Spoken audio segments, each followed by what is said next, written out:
अस्सलाम वालेकुम नाज़रीन, प्रोग्राम एग्री बिज़नेस के साथ मैं हूं आपका मेज़बान जमशेद रिजवानी। नाज़रीन, सी पैक को पाकिस्तान की मौशी तरक्की के लिए बहुत अहम समझा जा रहा है और इसे कहा जा रहा है कि ये गेम चेंजर है।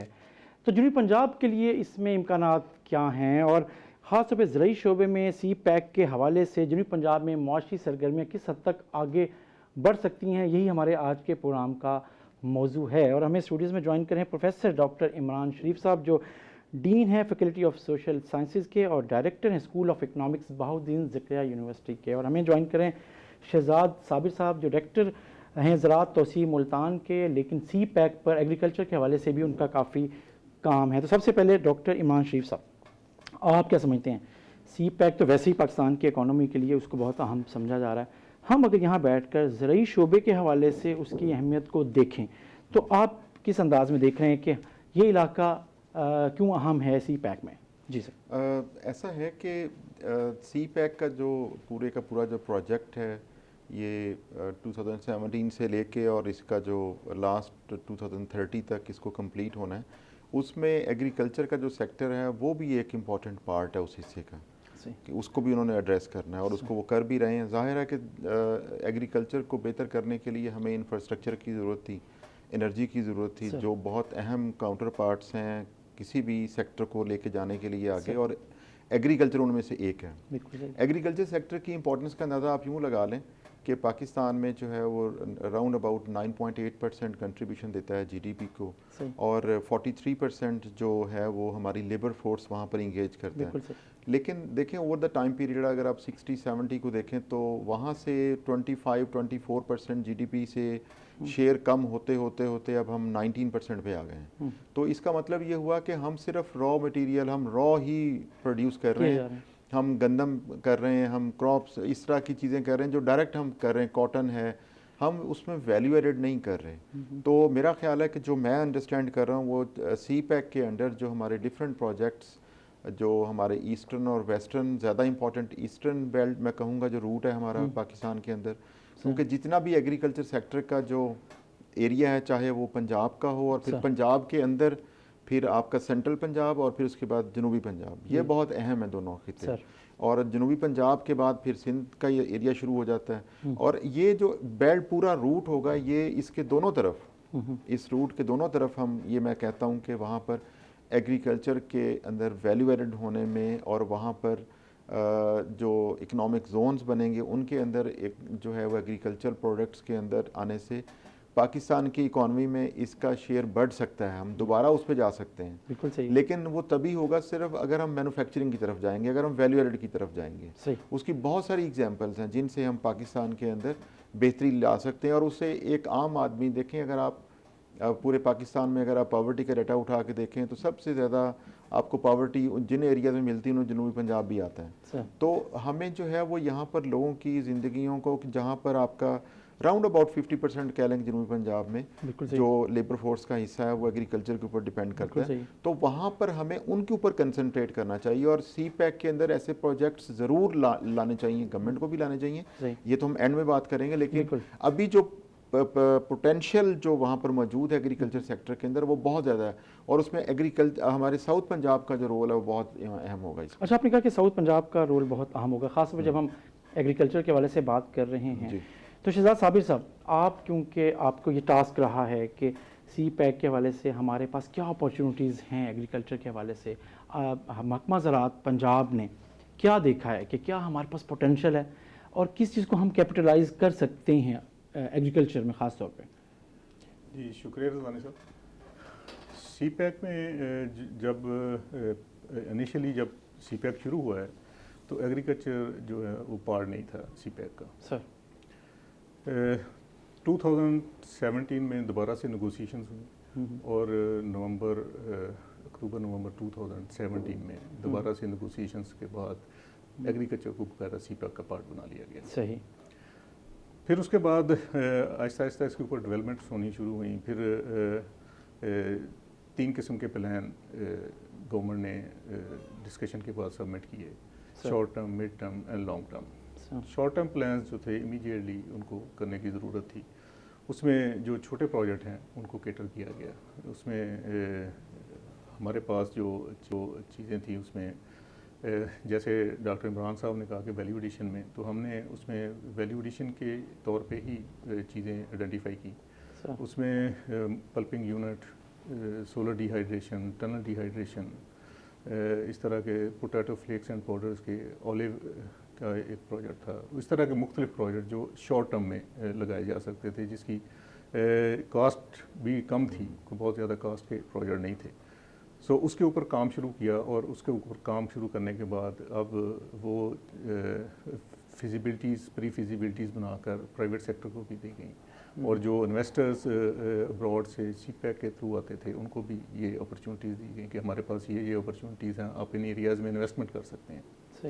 सो वो इन्वेस्टमेंट्स आनी शुरू भी हो गई, उसके समरात आहिस्ता आहिस्ता नज़र भी आने शुरू हो गए। प्रोजेक्ट वही इंडस्ट्री जो हमने आइडेंटिफाई की थी, वो इंडस्ट्रीज़ अब इंस्टॉलेशन की स्टेज पे आ गई हैं और लगनी शुरू हो गई हैं। मसलन मुल्तान में हम सोच रहे थे कि हमारे पास मैंगो एक बड़ी अपॉर्चुनिटी है, मैंगो के पल्पिंग प्लांट्स के, हमने उसके ऊपर मैंगो की स्लाइसिंग के ऊपर, डिहाइड्रेशन के ऊपर, टनल डिहाइड्रेशन, सोलर डिहाइड्रेशन, ये सारे हमने प्रोजेक्ट जो गवर्नमेंट ने किए थे वो आहिस्ता आहिस्ता मटेरियलाइज होने शुरू हो गए हैं। इसके बाद चूँकि 17 से 2030 तक ये सीपैक का कंपोनेंट जारी रहेगा, तो उसके बाद फिर मिड टर्म में वो प्रोजेक्ट्स आइडेंटिफाई करके दिए गए जो थोड़े लंबे अरसे के लिए, जिसमें फर्टिलाइज़र मैन्युफैक्चरिंग, पेस्टिसाइड की जो मैन्युफैक्चरिंग, उसके बाद लैंड के कुछ, लैंड में बड़ी एक्सपर्टीज़ हैं चाइनीज़ की लैंड डेवलपमेंट में। अफ्रीका में, मिस्र में जाके उन्होंने काफ़ी डेवलपमेंट्स की हैं लैंड के ऊपर। डेजर्ट में लैंड डेवलपमेंट की इन्होंने। अपना सहराए गोभी जो है वो बहुत बड़ा, सबसे बुलंद जो है डेजर्ट है, उसको भी आबाद कर लिया।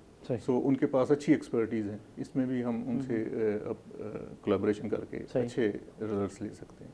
सो ये तीनों प्लान जो मिड टर्म, लॉन्ग टर्म, ये गवर्नमेंट ने सबमिट किए हुए हैं, बना के दे दिए गए हुए हैं गवर्नमेंट को, ऑलरेडी उनके पास हैं।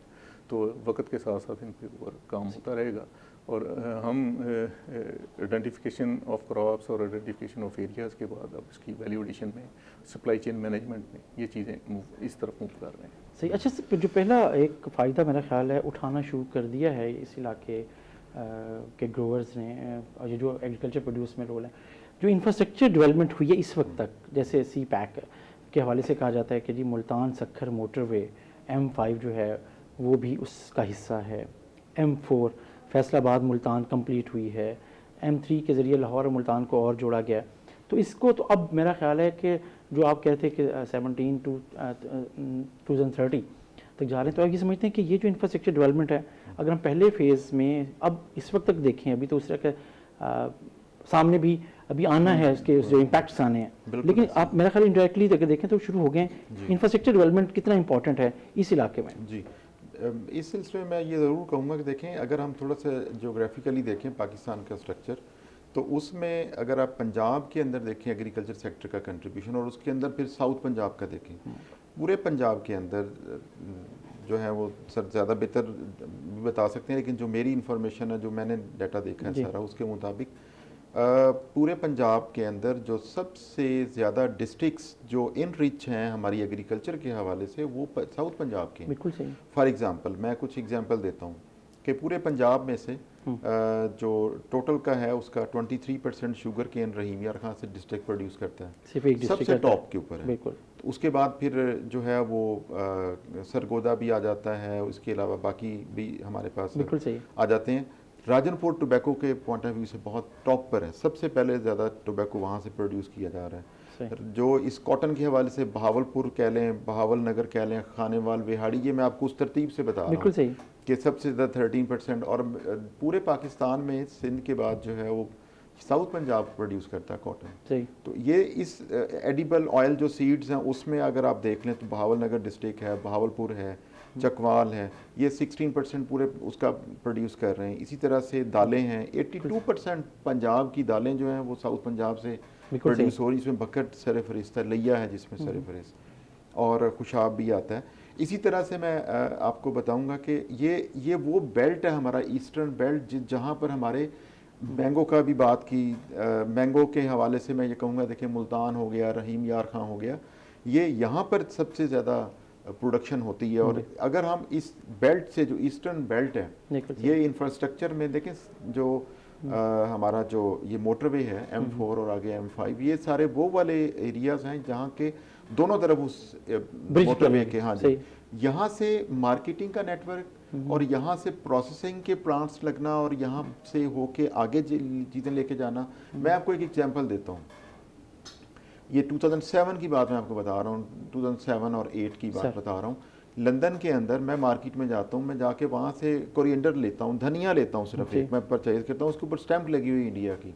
अगर धनिया जो जिसकी लाइफ बहुत शॉर्ट, सबसे शॉर्टेस्ट लाइफ धनिया की है, कोरिएंडर की, और वो इंडिया से फ्लाई करके अगर लंदन पहुंच सकता है, तो हमारे यहाँ से क्यों नहीं प्रोसेसिंग हो सकती, हम क्यों नहीं कर सकते? ये एक छोटी सी एग्जांपल दे रहा हूँ। इसी तरह से मैं बताता हूँ कि मैंगो की जो हमारा पाकिस्तान में जो मुल्तान रहीम यार खां का जो मैंगो है, और उसके बाद सिंध का भी साथ शामिल कर लें, लेकिन सबसे ज़्यादा जो बेस्ट क्वालिटी दुनिया में पाई जाती है टेस्ट वाइज, वो मुल्तान और रहीम यार खां की पाई जाती है। और उसकी जो वहाँ पर मांग और जो उसकी प्राइस लोग पे करने के लिए तैयार हैं, मटन लाइव स्टॉक को हम इग्नोर ही नहीं कर सकते। ये जो मैंने सारी बातें की, उसमें लाइव स्टॉक को नहीं इग्नोर कर सकते। चोलिस्तान का रोल बहुत अहम है उसके अंदर। चोलिस्तान लाइव स्टॉक के हवाले से बहुत अहम है। लोगों को एजुकेशन नहीं है वहाँ पर, लोग वहाँ पर फार्मिंग के पॉइंट ऑफ व्यू से करते ही नहीं है, वो अपनी लाइफ को सिर्फ जस्ट सस्टेन करने के लिए करते हैं सारे। हालांकि वहाँ पर लोग मिलीनियर्स, मैं कहूँगा कि अगर उनको देखा जाए उनकी लाइफ स्टॉक को, लेकिन उन्होंने कभी भी इस बारे में सोचा नहीं है। तो पाकिस्तान में इस पूरी मार्केट को हम पोटेंशियल बना के इस, देखिए ये सारे का सारा राइट लेफ्ट ही है। चोलिस्तान भी मोटरवे के साथ है, यहाँ पर अगर हम लाइव स्टॉक आउट करते हैं, सिंध के अंदर, थर के अंदर भी हम कर सकते हैं। तो इसमें बहुत सारे ऐसे स्टेप्स हैं जिनको हम लेके इस मोटरवे से, सी पैक से हम फ़ायदा उठा सकते हैं। और जिस तरह आपकी ऑटो इंडस्ट्री के अंदर देखें, सारी जॉइंट पार्टनरशिप्स आ रही हैं, बिल्कुल सही, पार्टनरशिप्स लेके आ रहे हैं हर एक। इसी तरह से इसके अंदर लोगों को फियर होता है। देखिए जब तक हमारी मार्केट सस्टेनेबल नहीं होगी, तो उसके अंदर एक जो फियर है वो रहेगा, खौफ ये रहेगा कि अगर सारा कुछ यहाँ से ले जाएंगे आप बाहर, तो यहाँ पर तो कीमतें ज़्यादा हो जाएंगी, तो यहाँ पर तो लोगों को नहीं मिलेगा। तो हमें अपने मार्केट सिस्टम को स्ट्रॉन्ग करना है, जिससे हम यहाँ से चीज़ों को एक्सपोर्ट भी करें और यहाँ पर लोगों को भी करें। उसके लिए हाइब्रिड टेक्निक्स ज़्यादा बेहतर जानते हैं डायरेक्टर साहब कि वो हम किस तरह से प्रोडक्शन को इंक्रीज कर सकते हैं, ताकि यहाँ को भी मीट करें, हम लोकल नीड को भी मीट करें और एक्सपोर्ट भी करें। अच्छा साहब, जैसे देख रहे हैं, हम बात करें कि हम रास्ते अगर बन रहे हैं तो माशी तरक्की के रास्ते खुल भी रहे हैं। वो ये रास्ते जो खुल रहे हैं उनमें हमारे पास मौके क्या हैं? नाज़रीन, इस पर हम बात जारी रखेंगे, लेकिन एक छोटा सा ब्रेक, और ब्रेक के बाद नाज़रीन वापस आते हैं।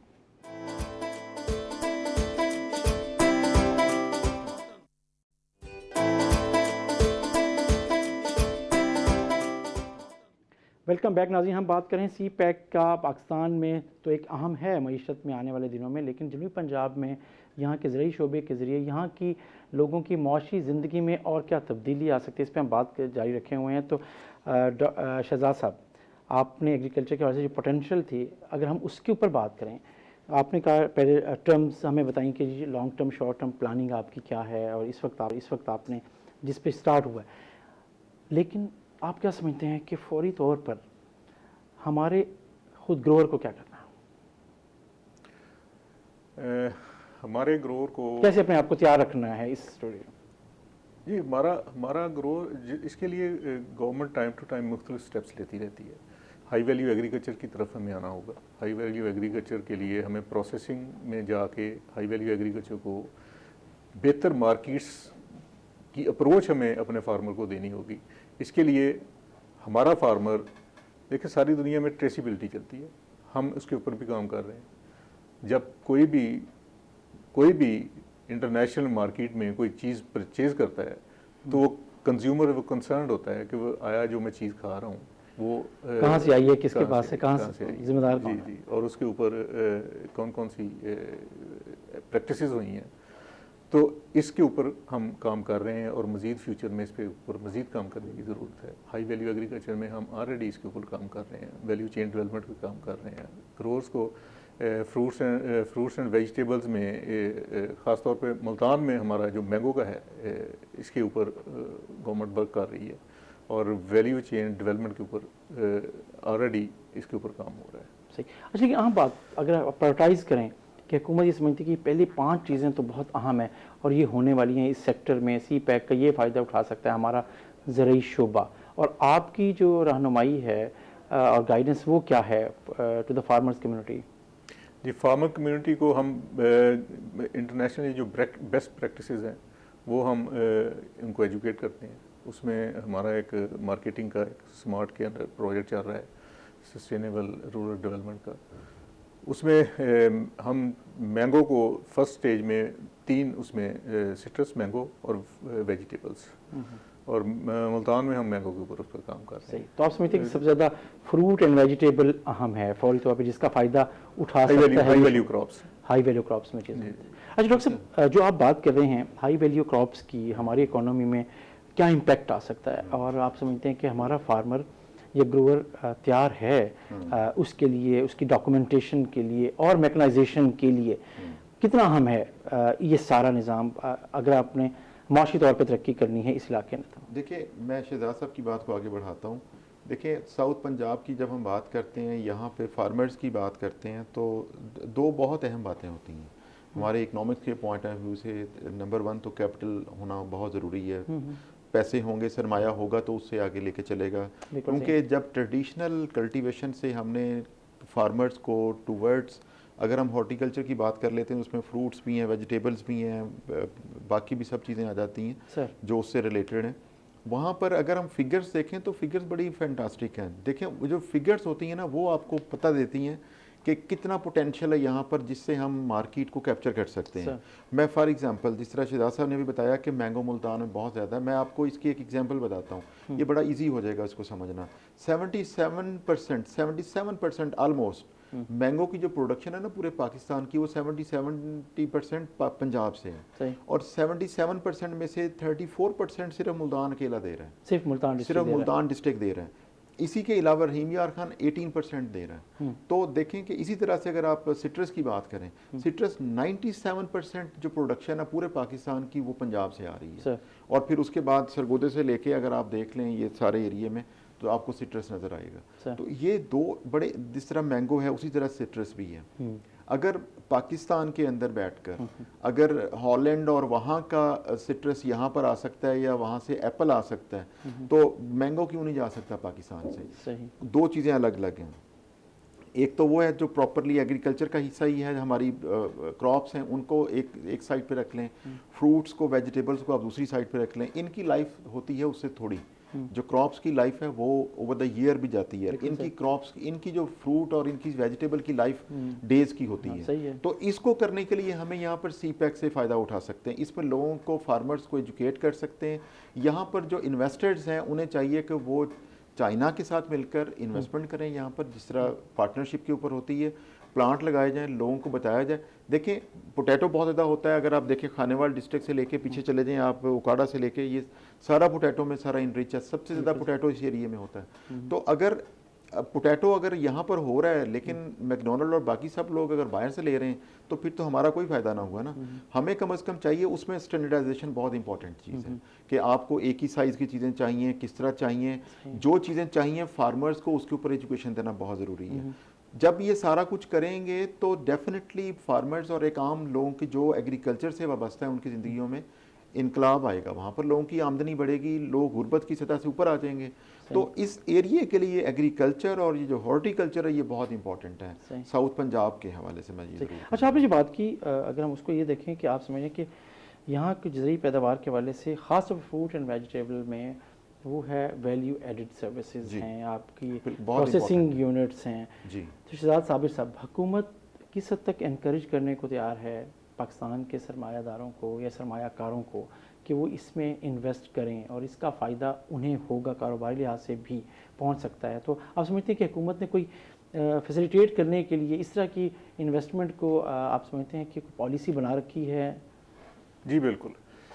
देखें, जब वैल्यू एडिशन और वैल्यू चेन डेवलपमेंट की, सप्लाई चेन डेवलपमेंट की बात होती है, तो उसमें गवर्नमेंट का जो काम होता है, गवर्नमेंट ने इनिशियली सेक्टर को ये बताना होता है कि ये काम ऐसे हो सकता है। अब हमारे पास हॉट वाटर ट्रीटमेंट के प्लांट इनिशियली गवर्नमेंट ने लगा के दिए, अब प्राइवेट सेक्टर में वो काम शुरू हो गया है। कि हमारा जो मैंगो है वो ट्रीटेड मैंगो बाहर जाए ताकि हमारी रिजेक्शंस ना हो। उसके बाद बाग से लेके प्रोडक्शन से लेके एंड प्रोडक्ट तक अब वेयर हाउसेज में कोल्ड ई बीम टेक्नोलॉजी आ गई है, पैक हाउसेज बन गए हैं, पैक हाउसेज बन रहे हैं, उसमें गवर्नमेंट उनको फैसिलिटेट कर रही है, उनको प्री फिजिबिलिटी और फिजिबिलिटी जो है वो बना के दे रही है, गवर्नमेंट उनको प्रॉपर रहनुमाई मुहैया कर रही है। सो आम को तोड़ना कैसे है, उसको तोड़ के रखना कैसे है, पौधे से अलग कैसे करना है, उसको पैक कैसे करना है, किस तरह की पैकिंग करनी है, पैकेजेस में बहुत रिफॉर्म्स हुई हैं। पैकेजेस में रिफॉर्म होने के बाद उसको ट्रीटमेंट के बाद पैक करके उसको सेफली अपनी डेस्टिनेशन तक पहुंचाने के जो इंतजाम था वो बेहतर हुए हैं, सप्लाई चेन बेहतर हुई है। तो इवन इस दफ़ा हमारी जो एक्सपोर्ट है मैंगो की साउथ पंजाब से या पाकिस्तान से आप कह लें, कोविड के बावजूद हमारी एक्सपोर्ट जो है वो बड़ी है, उसका नया रिकॉर्ड कायम हो गया जी। तो सो डेफिनेटली ये चीज़ें गवर्नमेंट अपने तौर पे और प्राइवेट सेक्टर अपने तौर पे ये काम कर रहे हैं, दोनों अपना अपना पार्ट प्ले कर रहे हैं, तो चीज़ें जो है ना बेहतर हो रही हैं। अच्छा, आप समझते हैं कि अगर यहाँ का सरमायाकार अगर इसमें इन्वेस्टमेंट में ताख़ीर करेगा तो यकीनन कोई ना कोई तो करेगा और फिर उसका नुकसान जी डेफिनेटली जब कहीं स्पेस पैदा होगी, खला पैदा होगा, तो खला को पूरा करने के लिए कोई ना कोई वहाँ इन्वेस्टमेंट तो करेगा। अगर कोई ऐसी इन्वेस्टमेंट, कोई ऐसी पार्टी इन्वेस्टमेंट करेगी जिसमें पाकिस्तान के शेयर्स कम होंगे तो ये लामहला हमारे लिए बेहतर नहीं होगा।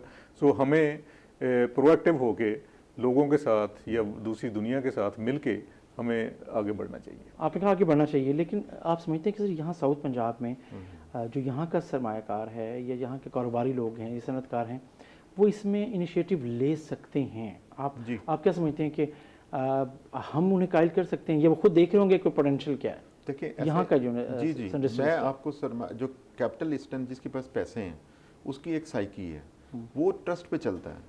अगर उसको फील हो रहा हो कि गवर्नमेंट की पॉलिसीज़ ऐसी हैं, टैक्सेस का स्ट्रक्चर ऐसा है कि उसको सपोर्ट करेगा, तो वो डेफिनेटली इन्वेस्टमेंट करता है। जिस तरह से मैं आपको बताता हूँ, बहुत सारे टैक्स इंसेंटिव्स दिए गए बांग्लादेश की तरफ से।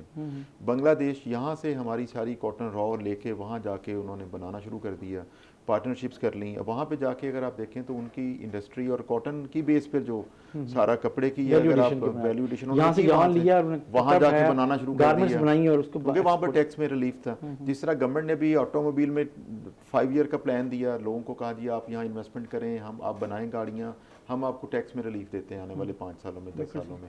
इसी तरह की एग्रीकल्चर के लिए किया जाए, एग्रीकल्चर के अंदर वैल्यू एडेड के लिए प्लांट्स लगाया जाए, तो लोकल इन्वेस्टर जो है फिर ट्रस्ट के ऊपर यहाँ पर इन्वेस्टमेंट करेगा, और जो बाहर लोग जा करते हैं उसका हमें 2 वे फायदा होगा। देखें वो पाकिस्तानी है, यहाँ पर जो सरमायाकार वो पाकिस्तानी, उन्हें हमें लोकल इन्वेस्टर्स को इनकरेज करना चाहिए, वो खुद दूसरे लोगों को साथ लेकर आए, जी हम आपके साथ पार्टनरशिप करते हैं, आप यहाँ पर आके काम करें। तो यहाँ पर जिस तरह शहजाद साहब ने बताया कि यहाँ पर प्रोसेसिंग होगा, देखें साउथ पंजाब के अंदर इंटरनेशनल एयरपोर्ट मौजूद है। सही। अब मुल्तान का ऐसा एयरपोर्ट है कि यहाँ से आप शॉर्ट लाइफ वाली जो चीज़ें हैं, वेजिटेबल हैं, फ्रूट्स हैं, इनको यहाँ से आप एक्सपोर्ट कर सकते हैं। तो यहाँ पर प्लांट्स लगने चाहिए, मोटरवे साथ है। अगर रहीम यार खां से भी मैंगो यहाँ पर आता है तो यहाँ से आके रहीम यार खां में भी हालांकि वहाँ पर एयरपोर्ट मौजूद है, लेकिन आप चीज़ों को एक जगह पर कंसनट्रेट कर लें, जगह से लेके चले जाएँ, तो उसका अल्टीमेटली फ़ायदा पाकिस्तान को होगा। और देखें जब एक फार्मर से लेके टॉप तक जितने भी हैं, डिस्ट्रीब्यूटर है, पैकेजेस वाले हैं, तमाम के तमाम लोगों को फ़ायदा होगा,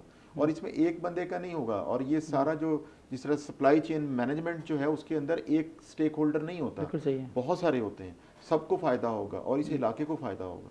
आपने कहा इस इलाके में फ़ायदा होगा अगर लोग इस मौके को इस्तेमाल करेंगे सरमायाकारी के हवाले से, और पोटेंशियल मौजूद है। इस पर बात जारी रखते हैं, लेकिन छोटा सा ब्रेक के बाद नाज़रीन वापस आते हैं।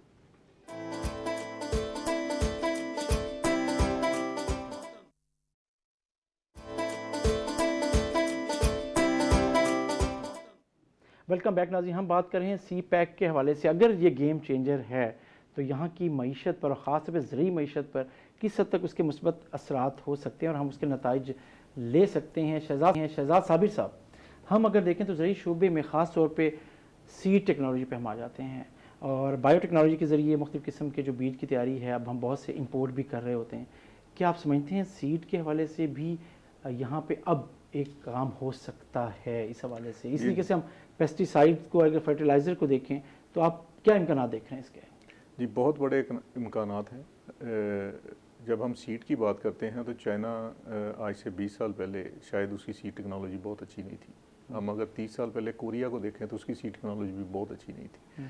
लेकिन अब हमारे पास जितनी सीड, ख़ास तौर पे वेजिटेबल के सीड्स जो हैं मोस्टली या चाइना से आ रहे हैं या फिर कोरिया से। सही। अब हाइब्रिडाइजेशन का दौर है। हाइब्रिडाइजेशन में जब हम जेनेटिक लेवल पे, जीन लेवल पे जाके उसकी मॉडिफिकेशंस करते हैं और जीन पोटेंशियल्स को हम ट्रांसफ़र करते हैं एक वैरायटी से दूसरी वैरायटी में, और इस जेनेटिक या मॉलिक्यूलर बायोलॉजी के बाद हमें चाइना की जितनी एक्सपर्टीज़ हैं उससे फ़ायदा उठाना चाहिए। और इसी तरह से हमें ना सिर्फ वेजिटेबल सीड में बल्कि अपनी जो मेजर क्रॉप्स हैं, कॉटन में भी हमें उनसे फ़ायदा उठाना चाहिए। उसमें कोलैबोरेशन चल भी रही है। इसके अलावा एक बहुत बड़ा सेक्टर है जो बहुत डेवलप्ड सेक्टर है, फर्टिलाइज़र का सेक्टर है और पेस्टिसाइड का सेक्टर है। मुल्तान या साउथ पंजाब इसका हब है। मोस्टली जितनी ये पेस्टिसाइड फर्टिलाइज़र कंपनीज हैं या वो मुल्तान बेस्ड हैं या फिर रहीम यार का बेस्ड हैं। फर्टिलाइज़र मोस्टली सादकाबाद में 2-3 फैक्ट्रीज वहाँ लगी हुई हैं और पेस्टिसाइड के हवाले से मुल्तान का एक बहुत बड़ा नाम है। तो यही वो कंपनियां हैं जो मुस्तकबिल में ग्रो करके मल्टीनेशनल बनती हैं। जैसे मल्टीनेशनल कंपनियां पाकिस्तान में आके बिज़नेस कर रही हैं, जब हम इस कोलैबोरेशन में जाके अपने मॉलिक्यूल लेवल पे रिसर्च करेंगे जॉइंट वेंचर्स के ज़रिए, तो डेफिनेटली यही लोग होंगे जो बाकी दुनिया में जाके अपने प्रोडक्ट, पाकिस्तान के प्रोडक्ट बाकी दुनिया में जाएंगे। तो जैसे ये एक्सपोर्ट्स बढ़ेंगी तो उसी तरीके से पाकिस्तान में खुशहाली आएगी। आप समझिए कि जो अब तक हम पेस्टिसाइड इंपोर्ट करते हैं और फिर यहाँ मार्केट होती है, तो यहाँ के जो पेस्टिसाइड के कारोबार से वाबस्ता लोग हैं वो कन्वर्ट हो सकते हैं खुद उसकी मैन्युफैक्चरिंग की तरफ, तो इसका कितना इम्पैक्ट आएगा चीज़ें आएगा जी, आप समझते हैं? इम्पैक्ट क्या? जी उसका मैन्युफैक्चरिंग के हवाले से अगर यहाँ होना शुरू हो जाती है तो हमारे आम ग्रोअर को कितना फ़ायदा होगा?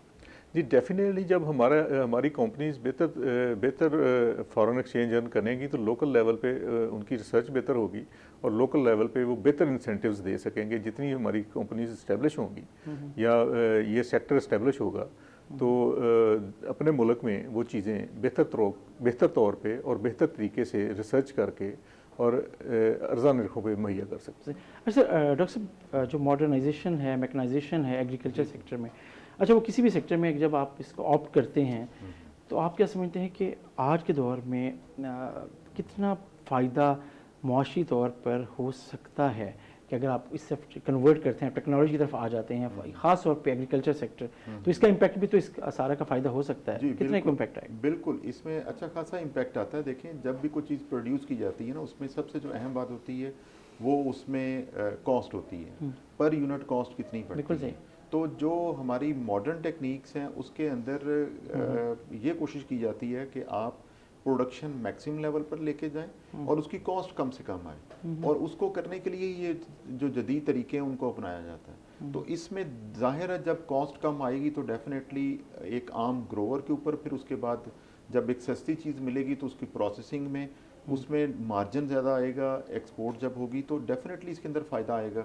मैं फॉर एग्जांपल इसी बात को आगे लेके चलता हूँ। इसमें दो बातें और भी हम ऐड कर सकते हैं जो कि सीपैक का हिस्सा है। उसमें नंबर 1 जो है, आप देखें हमारे पास पानी की काफ़ी कमी होती जा रही है। हमारे एक दरिया सिंध के अलावा बाकी सारे दरिया जो हैं वो उनके अंदर बहुत थोड़ा थोड़ा पानी सा आ रहा है और वो भी कहीं भी नहीं आ रहा। बिल्कुल सही। शुरू वाली 2-4 नहरें जो जिनको वो पानी सप्लाई करते हैं, हमारे यहाँ जो उसका हिस्सा है वो ड्रिप इरिगेशन टेक्नोलॉजी का हिस्सा, जो शहजाद साहब इसके ऊपर ज़्यादा बेहतर भी जानते होंगे, और ये हिस्सा है उसका, ये वाला टेक्नोलॉजी ये जो ड्रिप इरिगेशन वाली है, इसको यूज़ करके हम कॉस्ट को कम कर सकते हैं। इसके कम से कम पानी इस्तेमाल करके ज़्यादा पैदावार ली जा सकती है। इसके अलावा मैं ये कहूँगा कि देखें, जिस तरह पेस्टिसाइड की बात अभी हुई, शहजाद साहब ने बताया, उस पेस्टिसाइड्स के अंदर जब आप केमिकल्स जब बनते हैं, केमिकल्स को जब इंपोर्ट किया जाता है तो ट्रांसपोर्टेशन कॉस्ट कम पड़ जाएगी। अगर एक केमिकल जा रहा है चाइना में जाके वहाँ पर बन के वहाँ से पेस्टिसाइड बन के यहाँ पर आ रही है, तो जो जाने और आने की कॉस्ट है वो कम हो जाएगी। उससे फार्मर्स को कम कीमत के ऊपर यहाँ से अगर मैन्युफैक्चरिंग होगी, सी पैक के रूट और इनको यूज़ करके अगर होगी, तो डेफिनेटली पेस्टिसाइड की प्राइसेस में, फर्टिलाइज़र की कीमतों में, और जो उसके अंदर इनपुट यूज़ होती है उन सब की प्राइसेस में कमी आएगी। तो इसके लिए मार्केट का जो मैकेनिज़्म है, गवर्नमेंट को चाहिए कि इन सब को मेंटेन करने के लिए एक सस्टेनेबल मार्केट सिस्टम लेकर आए, जिसको जो खाम में जिसको कहते हैं ना एक माफिया, हम आम बातें सुनते हैं जी माफिया की वजह से ऐसा हो गया, ऐसा हो रहा है। सही। नाजायज़ प्रॉफिट, उसको कह लें कि इलीगल प्रॉफिट को करने के लिए होर्डिंग हो जाती है, स्टोरेज हो जाता है। अगर आप उसको प्रोडक्टिव यूज़ के लिए करें और सस्टेनेबल मार्केट सिस्टम होगा तो इसमें आम लोगों को भी फ़ायदा होगा, लो प्राइस के ऊपर चीज़ें मिलेंगी। अच्छा सर साहब, जैसे हम बात की डॉक्टर साहब ने कि अगर हम ज़राअत के वाले से कहें तो ये मार्केट डेवलपमेंट कैसे हो सकती है जिसका फ़ायदा हम लोग ही उठाएं, इस इलाके के लोग उठा सकते हैं। आप हमारे यहाँ हुकूमत के उसमें फोकस कहाँ पर है मार्केट डेवलपमेंट का, एग्रीकल्चर से रिलेटेड चीज़ों के बारे जी, मार्केट डेवलपमेंट के ऊपर गवर्नमेंट ने डिफरेंट इनिशिएटिव्स लिए हुए हैं।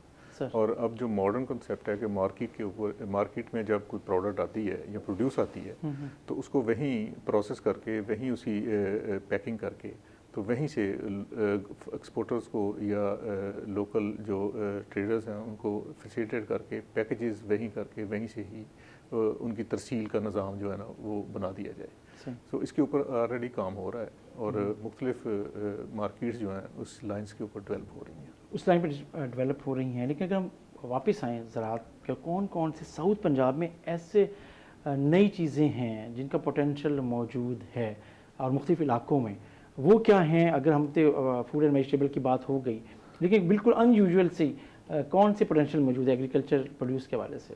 देखिए हमारा 6.7 ऑलमोस्ट कुछ 6.45 मिलियन एकड़ जो है वो जो हमारा रेगिस्तान है बहावलपुर में, चोलिस्तान, वो डेवलप होने वाला है।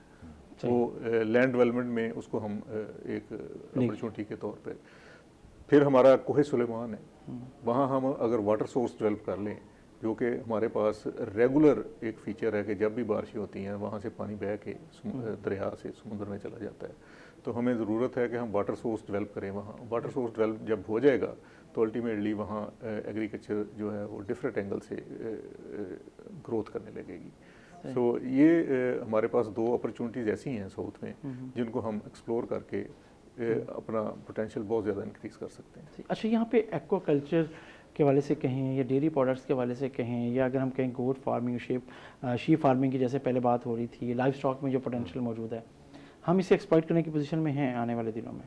बिल्कुल है, मैं इसमें ज़रूर कहूँगा बिल्कुल है।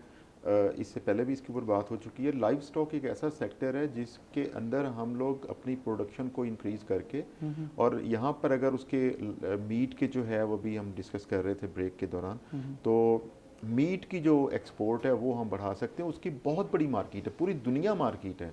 जो मीट पाकिस्तान से मिलता है वो कहीं नहीं मिलता। जो आपको फ्रेश जो फ्रूट्स यहाँ पर मिलते हैं, जो टेस्ट मिलता है वो पूरी दुनिया में नहीं मिलता। तो देखें एग्रीकल्चर के अंदर लाइव स्टॉक भी आता है, फ्रूट्स भी आते हैं, वेजिटेबल भी आते हैं। तो लाइव स्टॉक एक ऐसा सेक्टर है, जिस तरह शहजाद साहब ने बताया कि चोलिस्तान का एरिया है, उसके बाद थर का एरिया है, यहाँ पर तो आपको इतनी बड़े बड़े एरियाज़ हैं जहाँ पर हम पानी को रेजरवायर बना के और आगे एग्रीकल्चर को एक्सपेंड कर सकते हैं। और उसके साथ साथ फिर लाइव स्टॉक तो एग्रीकल्चर से लदा हो ही नहीं सकता, उसकी प्रोडक्शन को बढ़ा के हम अपनी एक्सपोर्ट कर सकते हैं, मीट की एक्सपोर्ट बढ़ा सकते हैं, मिल्क को हम उसको एक्सपोर्ट कर सकते हैं।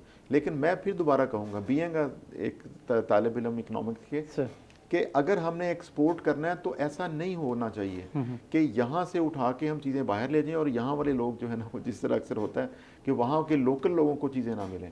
हमें प्रोडक्शन इस लेवल तक लेके जानी है कि लोकल नीड को मीट करने के बाद हमें बाकी सब चीज़ों को उठा के यहाँ पर हमें सड़कों पे नहीं फेंकना, उसको हमें बाहर एक्सपोर्ट करना। आप कह रहे हैं कि हमें जायद पैदावार लानी है जी, और वो जायद पैदावार ज़रूरत से ज़्यादा जो यहाँ मुल्क की ज़रूरत से हट कर वो हम उसे एक्सपोर्ट करें, वरना तो कीमतें बढ़ जाएंगी फिर यहाँ पर, तो फिर वो हम अपने प्रॉफिट के चक्कर में यहाँ के लोगों को डिप्राइव कर देंगे, तो वो बहुत अहम है। लेकिन यहाँ के लोगों को डिप्राइव अपनी जगह पर कर देंगे, लेकिन यहाँ का जो फार्मर है उसने इतने साल मार खाई है, अगर कोई अपॉर्चुनिटी है तो आप उसे कैसे रोक सकते हैं?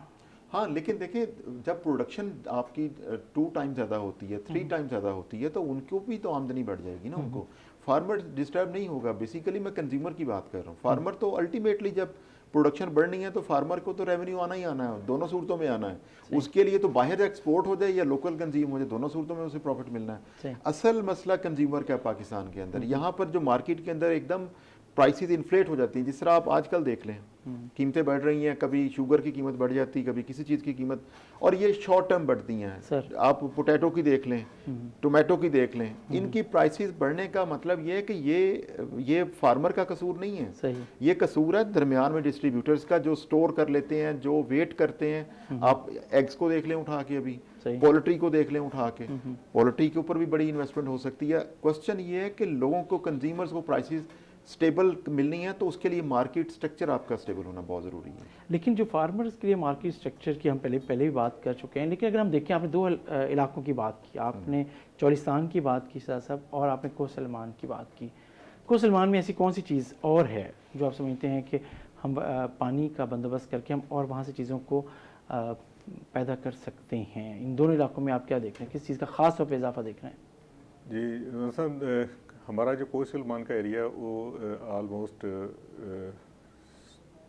7,000 फीट तक जाता है, इससे भी ज़्यादा जाता है, यानी मरी की हाइट से तकरीबन ऑलमोस्ट। हाँ, कुछ इलाके ऐसे हैं उसमें, बिल्कुल। लेकिन अब हम वहाँ मूव करते हैं तो हमें उतनी ग्रीनरी नज़र नहीं आती जितनी वहाँ है, इसलिए कि बारिश का तसलसल उतना नहीं है।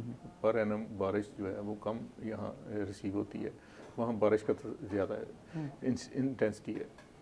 तो उसके लिए हमें अल्टरनेट हो सकता है कि हम उसके रेजरवाइज डेवलप कर लें, और ह्यूमनली ये सारी चीज़ें पॉसिबल हैं। जब रेजरवाइज डेवलप हो जाएंगे तो उसकी साइड के ऊपर फिर जो है ना एग्रीकल्चर भी शुरू हो जाएगी और वेजिटेशन भी शुरू हो जाएगी। डेफिनेटली चीज़ें इंप्रूव होंगी। ये वो एरियाज़ हैं जो अभी तक अनएक्सप्लोर्ड हैं एग्रीकल्चर के हवाले से। वहाँ पर लाइफ स्टॉक पोटेंशियल बहुत ज़्यादा है, मतलब लाइफ स्टॉक बहुत है। लाइफ स्टॉक को भी हम ऐड कर सकते हैं। अच्छा, ओलिव्स का क्या पोटेंशियल है इस इलाके में? बहुत अहम। शहजाद साहब। हाँ जी, ओलिव्स के ऊपर इस इलाके में काम करने की ज़रूरत है, और डेफिनेटली अगर पोठोहार में जैसे हमने गवर्नमेंट ने पहले भी एक पोठोहार वैली को ओलिव वैली डिक्लेयर किया है, तो हमारे पास भी सिमिलर लेवल का, इस एरिया में भी सिमिलर लेवल का स्ट्रक्चर है। जब हम उसको एक्सप्लोर करेंगे तो डेफिनेटली इसके अच्छे रिजल्ट आएंगे। और वाइल्ड ऑलिव जो है वो कोहे सुलेमान के एरिया में मिलता भी है हमें। गो के उसकी क्वालिटी, एक्सट्रैक्शन, ऑयल परसेंटेज कम है, लेकिन वो हम पाया जाता है उस इलाके में। अच्छा, आप हम बात कर रहे थे इन्वेस्टमेंट के वाले से, तो ये प्राइवेट पब्लिक पार्टनरशिप आप समझते हैं कि बड़ी यहाँ के लोगों को आगे लेके आ सकती है, सरमायाकारी करने पे आप कायल कर सकती है, उन्हें हौसला दे सकती है? कितना अहम है आप इकोनॉमी को बूस्ट करने के लिए गवर्नमेंट का इस तरीके से इनकरेज करना और अपना कुछ साथ देना, जिसकी वजह से इन्वेस्टर यहाँ पे एतमाद के साथ आ गया है? मैं ये कहता हूँ कि प्राइवेट और पब्लिक जो पार्टनरशिप है, ये इसको इतना ज़्यादा अच्छा गवर्नमेंट के अंदर रह के इन्वेस्टमेंट करना, बिजनेस करना, मेरे ख्याल गवर्नमेंट के लिए थोड़ा मुश्किल हो जाता है, और लोग भी उसका ले लेते हैं। गवर्नमेंट के, अगर गवर्नमेंट इंसेंटिव्स दे दे प्राइवेट सेक्टर को, तो मेरा ख्याल वो ज़्यादा बेटर होगा। पार्टनरशिप लोग करें आपस में, बाहर से पार्टनरशिप करें, गवर्नमेंट उनको इंसेंटिव दे, टैक्स रिलीफ दे, उनको कुछ अरसे के लिए उनको देखे, गवर्नमेंट को रेवेन्यू आएगा। जब जाहिर है गवर्नमेंट को तो रेवेन्यू आना है पर यूनिट के हिसाब से, जब वो बढ़ेंगे तो गवर्नमेंट को भी रेवेन्यू आ जाएगा। देखिए ना, आप बजाय इसके कि वर्टिकली आप रेवेन्यू इकट्ठा करें, आप हॉरिजेंटली इकट्ठा कर लें, तो गवर्नमेंट को तो उसमें फ़ायदा हो जाएगा। लेकिन मैं ये कहूँगा कि इन्वेस्टर्स को यहाँ पर इन्वेस्टमेंट करनी चाहिए, और लोकल इन्वेस्टर और फॉरेन इन्वेस्टर, और ख़ास तौर पर मैं कहूँगा कि चाइना के साथ करके करेंगे, आप पार्टनरशिप करेंगे, चाइनीज़ कंपनीज़ के साथ पार्टनरशिप करें, 50% पे करें, जो भी रेशो करें, लेकिन गवर्नमेंट उसको सपोर्ट करे, क्योंकि सी पैक से फ़ायदा हम उठा सकते हैं। अभी जिस तरह से ऑलिव्स की बात हुई है, अब सारे का सारा जो है वो मेजॉरिटी मोर देन 95% हम सारा इंपोर्ट कर रहे हैं उसको ऑयल। अगर हम अपना लोकल प्रोड्यूस करते हैं तो उसकी अगर प्रोडक्शन शुरू हो जाती है ऑयल की, तो हमारी इंपोर्ट्स कम हो जाएंगी।